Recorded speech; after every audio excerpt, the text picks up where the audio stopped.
Hello नमस्कार साथियों, मैं Ravi Singh SSC paradise channel पे मैं आपका स्वागत करता हूं। तो चलिए मेरे भाई शुरू करते हैं। हम लोग कर रहे थे एसएससी जीडी का क्वेश्चन कर रहे थे, जो 16/11/2021 को फर्स्ट शिफ्ट में जो भी क्वेश्चन पूछे गए थे मैथ से रिलेटेड 25 का 25 क्वेश्चन हम लोगों ने कर लिया था। आज हम लोगों को करना है 16/11/2021 को सेकंड शिफ्ट वाले क्वेश्चन मैथ का, है ना। रीजनिंग का क्लास आप लोगों को विकास कर लेंगे, ठीक है, विकास भैया जो है वो लेंगे। तो चलिए स्टार्ट करते हैं क्वेश्चन नंबर फर्स्ट से, है ना। तो चलिए लेते हैं मां सरस्वती का नाम और अपने काम को शुरू करते हैं। क्वेश्चन नंबर फर्स्ट है मेरे भाई, 9 और 36 का तृतीयानुपाती कितना है, ये हम लोगों से पूछ रहा है ना। 9 और 36 का तृतीयानुपाती, ठीक है। तो ऐसे करिए 9 36 समानुपात 36 अनुपात x। कोई समस्या यहां तक नहीं? अगर नहीं है तो क्वेश्चन में आगे पढ़िए। तो पूछ रहा है कि तृतीयानुपाती बताइए। तो क्या करिए ना, ये जो है ना 36 और 36 को गुना कर लीजिए और इसको 9 और x को गुना कर लेते हैं, ठीक है।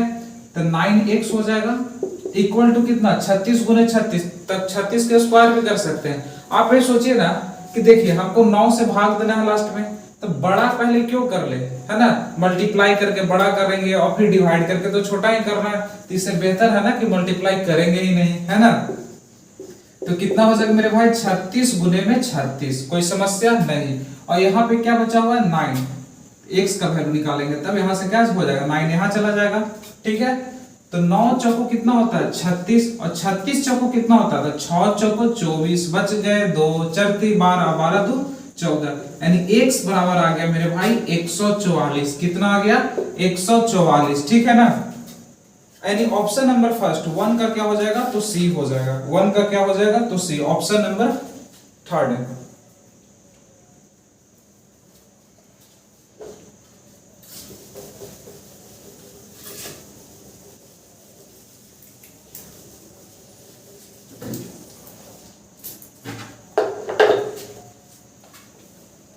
क्वेश्चन नंबर सेकंड देखिएगा मेरे भाई, टाइम एंड वर्क से रिलेटेड क्वेश्चन है। क्या क्वेश्चन कर रहा है, ए और बी किसी काम को 120 दिनों में कर रहे हैं, ठीक है ना। चलिए स्टार्ट ही कर लेते हैं बनाना। क्या बोल रहा है कि ए और बी जो है ना कितना दिनों में कर रहा है मेरे भाई, तो 120 दिनों में किसी काम को निपटा दे रहा है, ठीक है। और क्या कह रहा है, बी और सी इसे 150 दिनों में पूरा कर सकते हैं। और बी और सी, जब बी और सी दोनों साथ में मिल जाएगा ना, तब 150 दिनों में काम को क्या कर लेगा, तो निपटा देगा, है ना। 150 दिन लगाएगा और काम को क्या कर देगा मेरे भाई, तो खत्म कर देगा, ठीक है। और ए और सी की बात करें तो ए और सी जो है कितने दिनों में काम को कंप्लीट कर रहा है, देखकर बताइए जरा। बहुत बढ़िया, 200 दिनों में काम को समाप्त कर ले रहा है, ठीक है ना। तो क्या बोला, तो बी अकेले उस काम का 2/5 भाग का हिस्सा कितने दिनों में पूरा करेगा। तो टाइम एंड वर्क से रिलेटेड क्वेश्चन है। तो सबसे पहले हम लोग को क्या निकालना होगा, टोटल वर्क निकालना होगा। टोटल वर्क कितना है, मतलब टोटल काम, यानी TW, है ना। तो क्या करते हैं मेरे भाई, 120 यानी पिछले वाले सेट 16/11/2021 को फर्स्ट शिफ्ट में भी टाइम एंड वर्क से एक क्वेश्चन था, है ना। तो 120, 150 और 200 को क्या कर लेंगे, तो लघुत्तम समावर्तक निकाल लेंगे, ठीक है ना, यानी LCM निकाल लेंगे। 120, 150 और 200 का एलसीएम कितना हो जाएगा मेरे भाई, तो 600 हो जाएगा। कितना हो जाएगा, 600 हो जाएगा। कोई समस्या नहीं। अब देखिए इसका एफिशिएंसी निकाल लीजिए कि ए और बी जब एक दिन में आएगा तो एक दिन में काम कितना करेगा, है ना। तो क्या करते हैं एफिशिएंसी निकालने के लिए, टोटल वर्क कितना है, तो 600। कितना दिनों में काम को समाप्त कर रहा है मेरे भाई, तो 120 दिनों में काम को कर रहा है समाप्त। तो एक दिन में कितना करेगा, तो 1 0 से 1 0, 12 5 60, यानी एक दिन में आएगा ए और बी और कितने कामों को कर लेगा, तो 5 कामों को करेगा। कितने दिनों में, तो एक दिन में। इफिशियंसी यानी कार्य क्षमता होता है कि एक दिन में कितना यूनिट एक व्यक्ति काम करता है, ठीक है ना। लेकिन यहाँ ए और बी 2 व्यक्ति है, तो एक दिन में कितना काम करेगा, तो 5 यूनिट। तो इसका इफिशियंसी कितना हो जाएगा, 5, यानी इसका कार्य क्षमता, ठीक है ना। कंसेप्ट भी बताते चल रहा हूं, सेट का प्रैक्टिस भी हो रहा है प्लस में कंसेप्ट भी हो रहा है, ठीक है। और देखिए बी और सी का कार्य क्षमता कितना होगा, तो बार बार ऐसे थोड़े करेंगे, डायरेक्ट कर लेंगे 600 भागा 15, है ना। तो 0 से 0 खत्म और 15 चौको 60, यानी कितना आ जाएगा मेरे भाई, तो 4 आ जाएगा। कोई समस्या नहीं। ए और सी का एफिशिएंसी निकाल लीजिए तो कितना, 3। यहां तक कोई समस्या मेरे भाई नहीं, तो चलिए आगे देखिए, आगे क्या कह रहा है। पहले सबसे पहले ए बी और सी तीनों का एफिशिएंसी निकाल लेते हैं इंडिविजुअल, मतलब अलग अलग कर लेते हैं, ठीक है। यानी a प्लस बी प्लस सी है ना, तो a प्लस बी प्लस सी का इफिशियंसी कितना है, 5 और 4 9 और 9 3 12, 9 3 कितना हो गया 12। अच्छा थोड़ा सा आप ध्यान दीजिएगा, क्या a एक ही बार आया है, नहीं, हम तो यहाँ a एक बार ले रहे हैं, b एक बार ले रहे हैं और c कितने बार ले रहे हैं, एक बार ले रहे हैं। लेकिन आप यहाँ ध्यान से देखिएगा, रेड मार्क लगाइएगा तो क्या,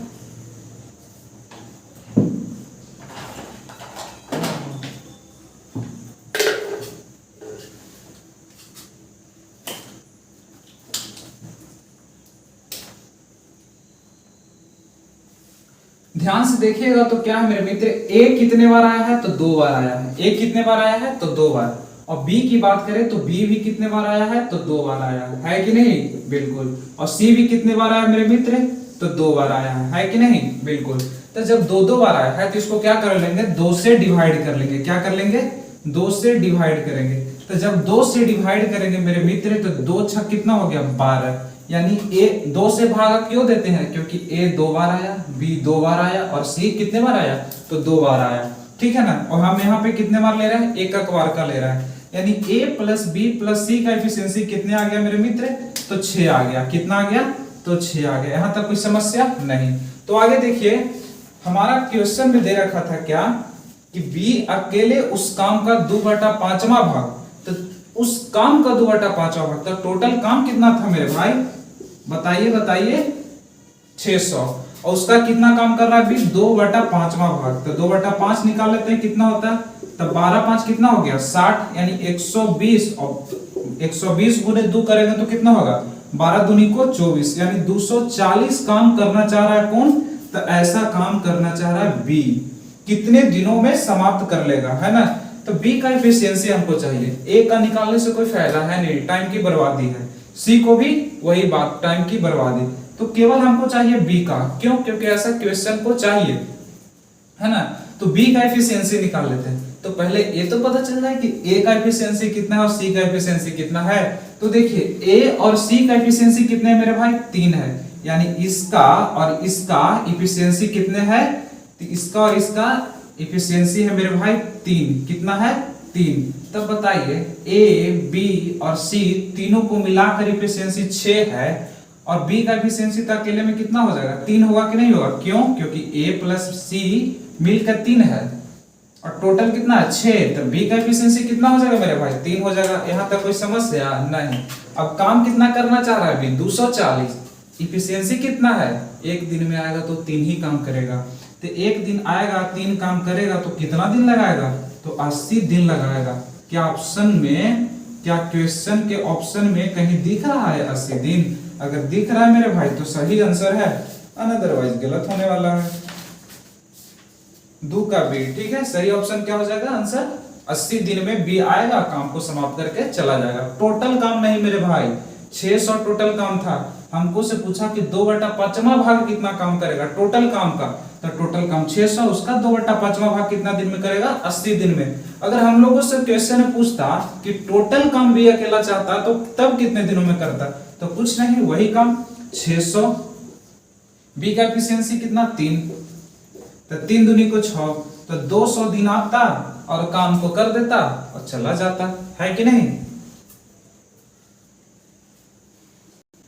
तो चलिए मेरे भाई क्वेश्चन नंबर 3 को देखते हैं। क्वेश्चन नंबर 3 क्या कर रहा है, थोड़ा गौर से पढ़िएगा बस, बाकी क्वेश्चन में कुछ नहीं दम है। क्या बोला, किसी वस्तु के मूल्य पर 20% की छूट किसी अन्य वस्तु के मूल्य पर 25% की छूट के बराबर है। यहाँ पे गौर करिएगा, छूट के बराबर है ना, ऐसा नहीं कर लीजिएगा 20% की छूट दिया मतलब 80 में खरीद के लाए हैं और उसको बराबर करिएगा तो आपका आंसर नहीं आएगा, क्योंकि छूट बराबर है ना। किसी वस्तु के मूल्य पर 20% की छूट, कितना है, तो 20% का छूट है। तो कोई वस्तु था, उसका मान लिया कि x था, उस पर 20% का छूट दिया तो 20% हो गया, प्रतिशत हटाएंगे तो 100 लिख सकते हैं मेरे भाई, बिल्कुल लिख सकते हैं। अब आगे क्या कर रहा है, किसी अन्य वस्तु के मूल्य पर, कोई अन्य वस्तु है, अन्य वस्तु y मान लेते हैं, उस पर 25% का छूट दिया तो 25 ही लिखेगा, है ना, 75 लिखेगा तो गड़बड़ हो जाएगा, क्योंकि छूट नहीं रह जाएगा मेरे भाई। छूट के बराबर है तो 25% प्रतिशत हटाएंगे तो नीचे 100 लिखेंगे। अभी क्या है बराबर है, क्या है तो बराबर है, बराबर है तो 100 से 100 कैंसिल हो जाएगा मेरे भाई।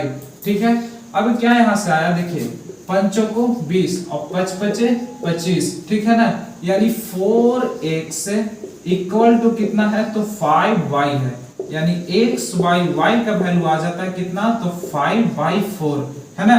अब देखिए यानी x का वैल्यू 5 है तो y का वैल्यू कितना है 4 है। अब हम लोगों से अनुपात में पूछ रखा है, क्या होगा ऑप्शन में देखिए, क्या x का वैल्यू कहां पे रखे 5 और y का वैल्यू कहां पे रखे 4 कि हमारा ऑप्शन मैच कर जाएगा। अगर ऑप्शन नंबर हम फर्स्ट लेते हैं, ए ऑप्शन लेते हैं, तो ए ऑप्शन में क्या दे रखा है मेरे भाई 50 रुपया है और कितना है 60 रुपया। तो देखिए तो 0 से 0 खत्म, तो 5 आएगा और 6 आएगा, 5 तो है लेकिन 6 नहीं है, इसलिए ऑप्शन नंबर ए क्या हो जाएगा तो गलत हो जाएगा। बी की बात करें तो बी की बात करें तो 40 रुपया है 50 पैसा है, 40 रुपया है 50 पैसा, तो 1 0 से 1 0 खत्म, 4 है तो 4 है, 5 है तो 5 है, ऐसा नहीं, ये तो 4/5 हो गया ना, ऊपर 4 रहना चाहिए था ना, तो ये भी क्या हो गया खत्म। सी की बात करें तो सी की बात करें तो 50 रुपया है और 40 रुपया है, तो 1 0 से 1 0 खत्म, 0 0 खत्म क्यों कर रहा है क्योंकि रेशियो है ना, तो रेशियो क्या होता है सिंपलेस्ट फॉर्म होता है, तो 5/4, 5/4 यानी ऑप्शन नंबर सी हमारा क्या हो जाएगा तो सही आंसर होगा, है ना। अगर आप चाहिएगा कि क्वेश्चन से ही एग्जैक्ट आंसर आ जाए, वो संभव इस क्वेश्चन में नहीं है मेरे भाई, ठीक है, क्योंकि कुछ नियत दिया ही नहीं है, कुछ ऊपर वाला वैल्यू दिया ही नहीं, ऊपर वाला वैल्यू दे रखता तो नीचे वाला वैल्यू करके निकाल सकते थे, बट वैसा है नहीं, ठीक है, इसलिए आपको ऑप्शन से देखना ही पड़ेगा।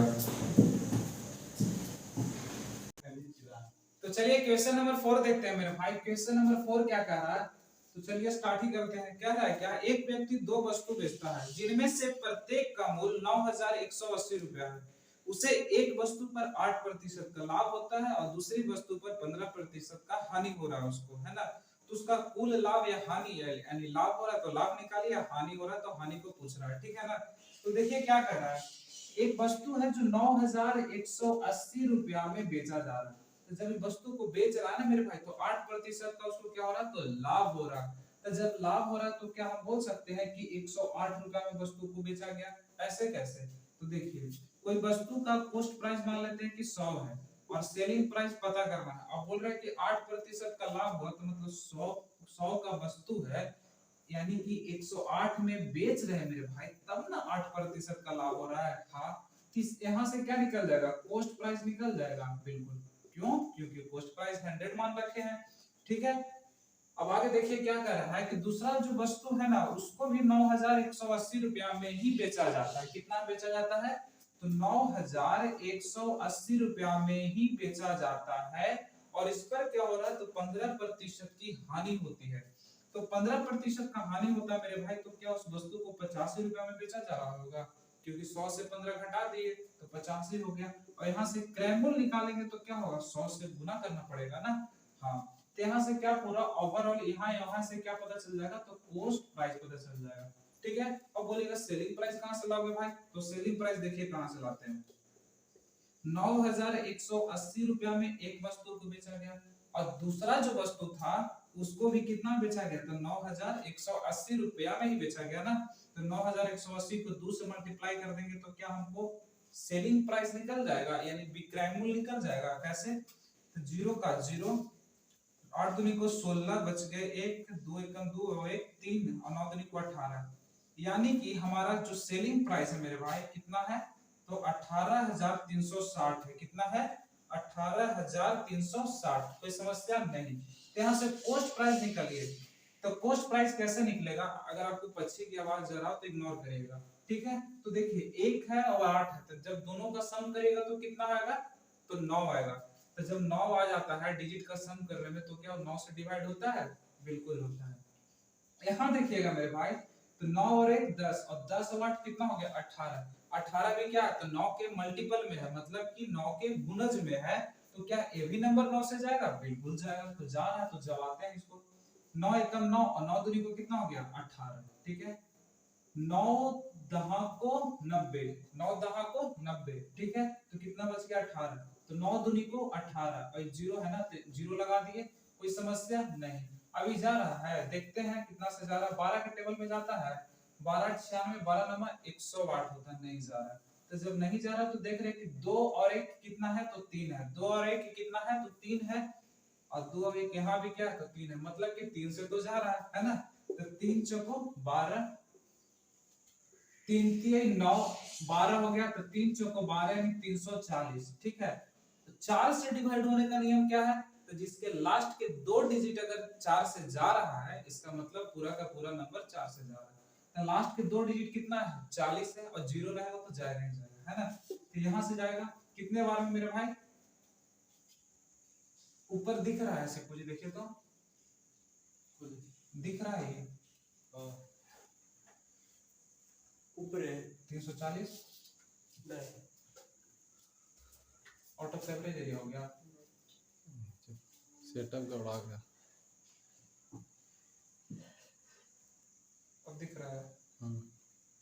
340 जो मैंने लिखा था आपको नहीं दिख रहा था, राजरी टीम ने बोला कि भाई साहब 340 तो दिख ही नहीं रहा। तो चलिए अब देखिए, बताया था कि लास्ट के 2 डिजिट क्या होना चाहिए, कटना चाहिए। तो कट तो रहा है मेरे भाई, है ना।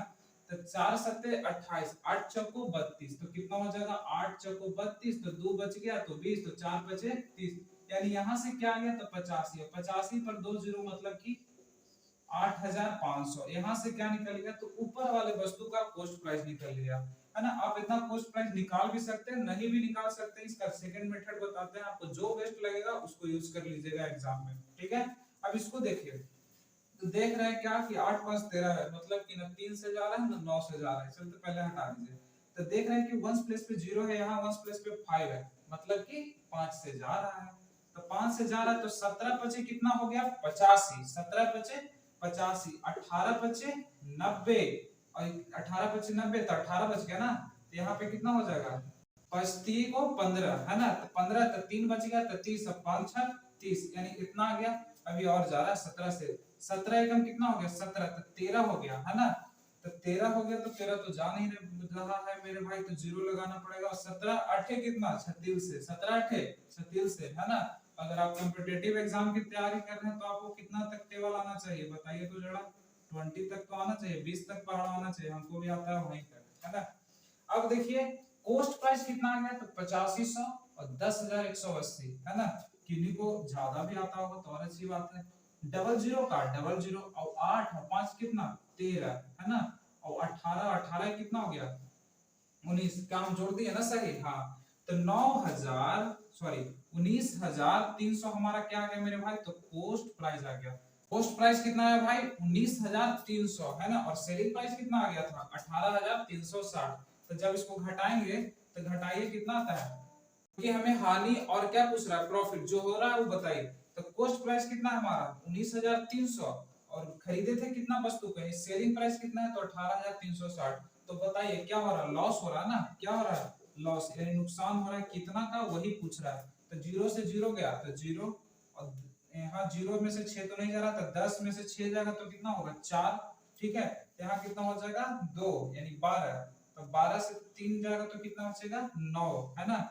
और ये 18 से 18 से 18 जाएगा 0, यानी 940 रुपया का उसको क्या हो रहा है, तो नुकसान हो रहा है मेरे भाई। कितने का, तो 940 रुपया का उसको नुकसान हो रहा है। कोई प्रॉब्लम नहीं। इसका सेकंड मेथड देख लीजिए, आप वीडियो को पॉज करके आप नोट करना चाहते हैं तो नोट कर लीजिए, ठीक है। अभी हम इसका सेकंड मेथड बताने वाले हैं, तो चलिए ये करते हैं। सेकंड मेथड थोड़ा और ही बेहतर है, हम तो सेकंड मेथड प्रेफर करेंगे आपको कि सेकंड मेथड से बनाइए, जो फ्रैक्शन मेथड वाला है ना।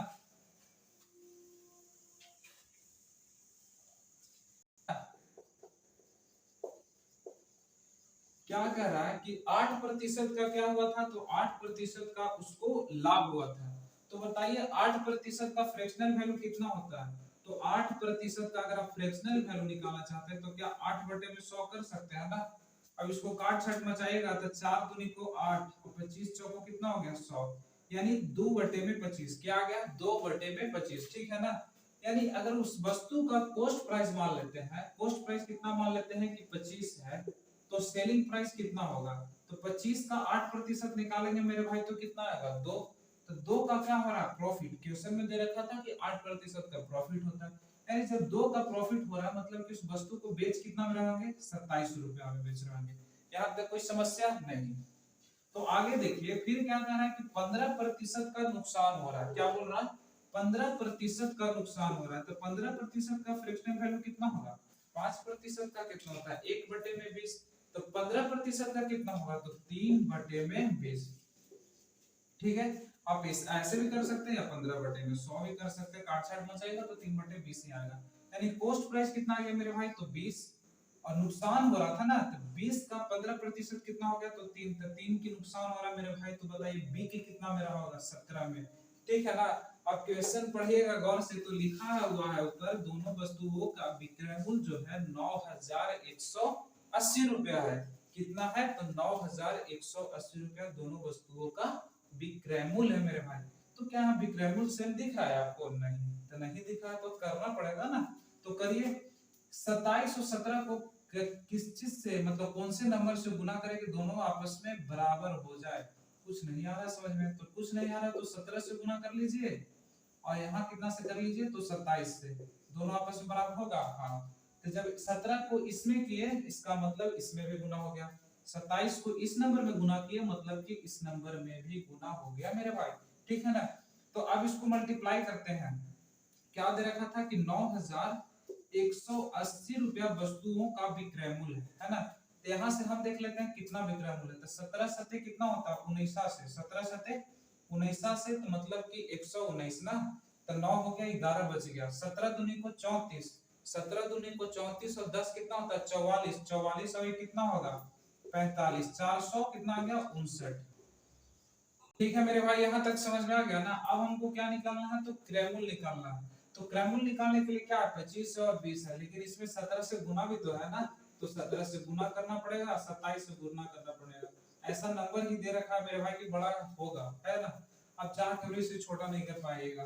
तो कोस्ट प्राइस देखिए, इसको गुना करते हैं तो 25 है ना। 17 पचे कितना होता है, 85। 17 पचे 85 है ना। बच गया 8, और 17 दूनी को 34, और 34 और 8 कितना होता है बताइए। तो 34 8 हो जाता है 42। 425 होगा, क्या होगा, 25। इसको देखिए 27 दूनी को 54 यानी 540। तो दोनों का यहाँ से क्या निकल जाएगा, क्रय मूल्य निकल जाएगा, बिल्कुल निकल जाएगा। तो निकाल लेते हैं। तो देखिए क्या है, तो 5 है, 6 है, 9 है, यानी कि 965। कितना आया मेरे भाई, 965। तो चलिए यहाँ से क्या निकल जाएगा, कोस्ट प्राइस। तो कोस्ट प्राइस कितना है मेरे भाई, तो 965 ही आया है। सेलिंग प्राइस कितना है, तो 965।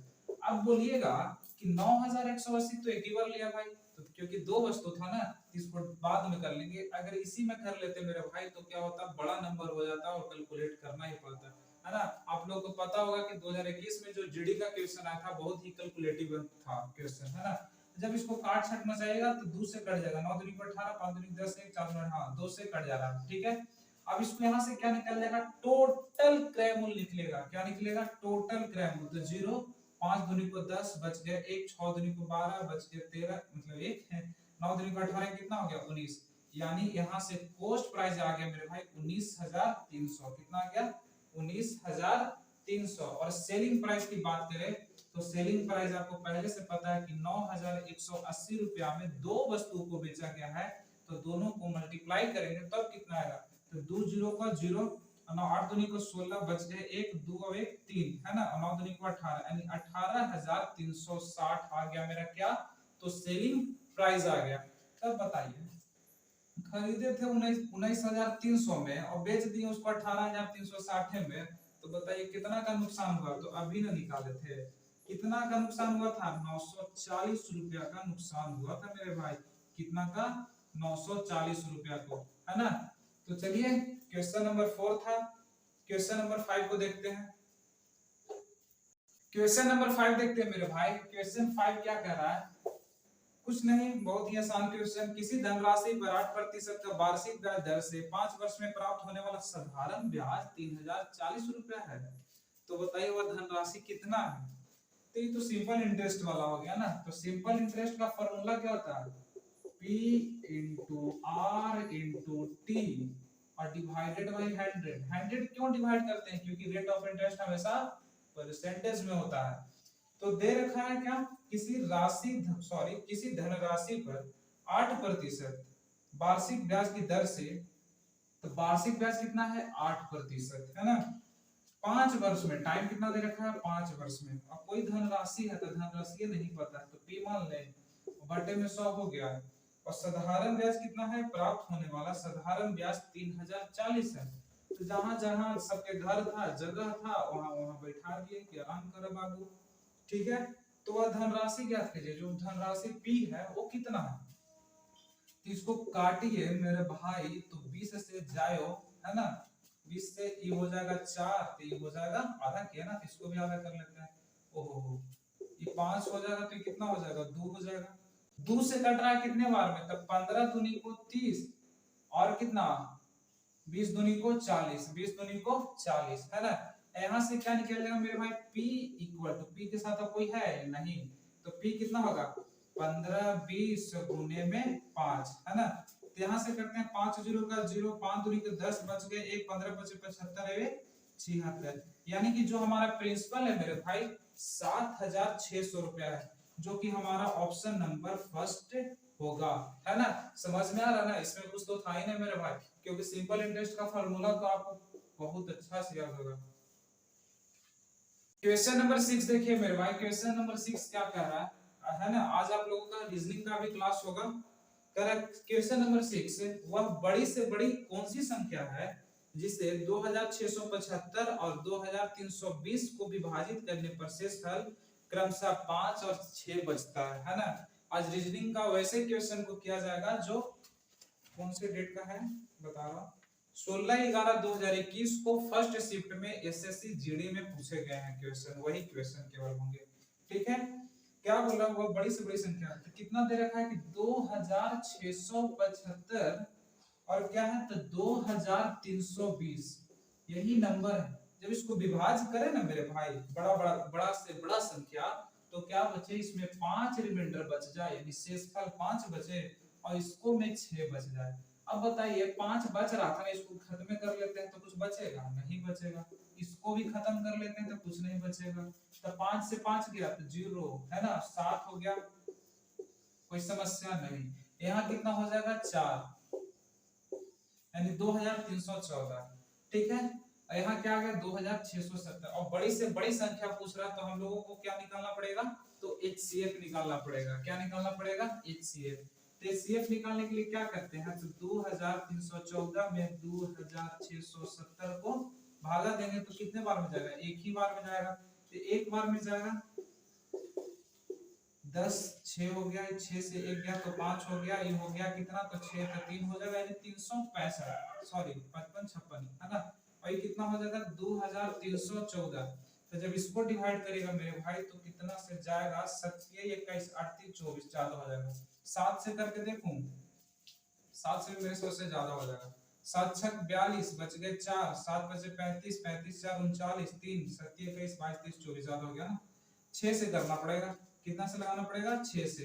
तो जब 6 से लगा रहे हैं तो 6 6 कितना हो गया 36, बच गए 3, 6 5 30 और 30 और 3 33, बच गए 3 और 36 18, 18 3 कितना होता है 21। तो 14, 14 में से 6 जाएगा तो कितना बचेगा 8, कितना हो जाएगा 10, 10 से 3 जाएगा तो 7, ये हो जाएगा 2, 2 से 1 जाएगा तो 1, और बस इतना ही 178। अब कितना आ गया 356, 356 कितने बार में जा रहा है मेरे भाई, 2 बार में ये पूरा से पूरा चला जा रहा है। ये सीएफ उसी को बोलते हैं जो लास्ट में रिमाइंडर कुछ भी ना बचे। तो यहाँ पे क्या आ गया 178, क्या ऑप्शन नंबर है, हाँ ऑप्शन नंबर सी में दे रखा है, यानी 6 का सी है ना भाई, हाँ यानी 178 नंबर है जो इस नंबर को मतलब 2675 को और 2320 को पूरी तरीके से विभाज्य न करके उसमें 5 रिमाइंडर भी छोड़ेगा और 6 रिमाइंडर भी छोड़ेगा, यानी 178 नंबर, यानी 178 इसका क्या हो जाएगा, तो सही आंसर हो जाएगा। अब चलिए क्वेश्चन नंबर 7 देखते हैं क्या कर रहा है। क्वेश्चन नंबर 7 है मेरे भाई, क्या औसत से रिलेटेड क्वेश्चन है। 4 6 8 12, 4 6 8 12 और क्या दे रखा है x है, मतलब एक नंबर और है ना। इसका औसत दे रखा है कितना, तो 7 है, ठीक है। इसका औसत दे रखा है कि इस नंबर का औसत कितना है, तो 7 है, ठीक है। और नंबर दे रखा है तो पहले इसका योगफल निकाल लेते हैं, योगफल क्या होगा। क्वेश्चन पढ़ लिए होंगे आप, क्या कह रहा है क्वेश्चन। इसका योगफल निकाल लेते हैं।